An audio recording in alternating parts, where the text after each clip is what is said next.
Bonjour à toutes et à tous et bienvenue pour la question Raptors du jour. En ce mercredi 15 juin, on fait une petite parenthèse sur les joueurs qui ont été workout par les Raptors. On va parler d'un profil que les Raptors n'ont pas mis à l'essai, mais qui fait beaucoup parler pour deux raisons principales. La première, c'est que c'est un compatriote de notre Pascal Siakam adoré. Et la deuxième, c'est parce que c'est un profil que les Raptors n'ont pas. Un grand pivot de 2,16 m capable de protéger le cercle.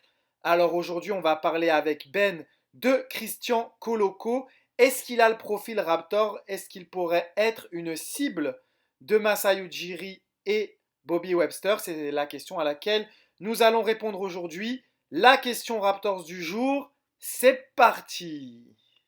Dans les francophones et pour ajouter un Camerounais aux Raptors, Christian Koloko.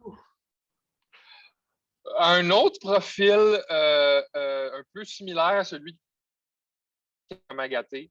C'est un énorme être humain. Il y avait Marc Grégoire Campredon, le photographe de Michigan, qui a dit qu'il avait pris l'ascenseur avec lui, qui a dit que c'est un des êtres humains les plus énormes qu'il a jamais eu. C'est un joueur qui manque un peu de viande aussi, mais qui est un peu développé mieux physiquement, je dirais, que Butler, mais qui est un peu protecteur de cercle. C'est-à-dire que lui, ça va être son boulot en NBA. Ça va être un joueur primairement défensif. Ça va être un rim runner en attaque qui va défendre. Je ne crois pas que c'est un titulaire non plus, mais je le vois très bien se développer dans un rôle de spécialiste. Il y a eu une vidéo là qui est sortie, je crois, je ne sais pas si c'était hier, de Clutch Sport. Donc forcément, ils essayent de vendre leurs joueurs.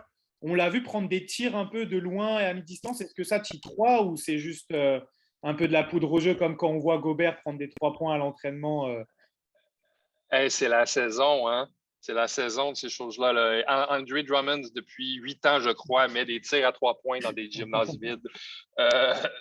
Puis, il n'est pas capable de viser l'arceau quand il est dans un match. Là. Donc, moi, je ne crois pas du tout dans l'histoire des gyms vides, là, dans les Pro Day puis ces choses-là. Oui, les gars, il est capable de dunker, mais si tu n'es pas capable de dunker puis d'arracher le panier, quand il n'y a aucun autre joueur qui compétitionne contre toi en NBA, ben, tu n'es pas à ta place probablement. Donc, moi, je pense même pas qu'on va lui demander de faire ça en NBA. Je ne crois pas qu'on va lui demander de faire des trucs comme ça. Donc, moi, non, j'y crois pas.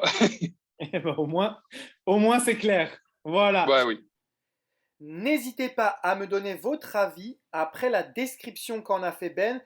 Est-ce que vous pensez que Christian Koloko serait un ajout utile aux Raptors? Je vais vous donner le mien tout simplement. Moi, je pense que s'il n'a pas workout pour les Raptors, c'est que tout simplement le profil n'intéresse pas. Comme je l'ai dit à plusieurs reprises, les Raptors cherchent vraiment des intérieurs capables de protéger le cercle, mais aussi d'être mobiles, d'être capable de switcher ou au moins de step out sur les pick and roll. On l'avait vu avec l'utilisation notamment de Marc Gasol et de Serge Ibaka qui avaient l'intelligence tactique défensive pour être capable de step out au bon moment. On avait vu aussi des switches d'Ibaka, même si c'était parfois compliqué. Je pense que Koloko n'a pas ce profil-là. En plus, Ben nous a confirmé que ce n'était pas vraiment un shooter, qu'il n'allait pas être forcément capable de s'écarter. Le fait que les Raptors n'ont pas forcément non plus un meneur de jeu capable de jouer le pick and roll, je pense, et peut-être que je me tromperai, l'avenir nous le dira,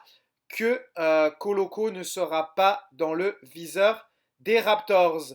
C'est tout pour la question Raptors du jour. N'hésitez pas à me donner votre avis en commentaire. N'hésitez pas à liker la vidéo pour me donner votre soutien, à vous abonner à la chaîne et également à activer la petite cloche pour avoir la notification de toutes les vidéos. Merci à tous. Merci à Ben pour son expertise. Et comme on dit toujours quand on se quitte, let's go Raptors!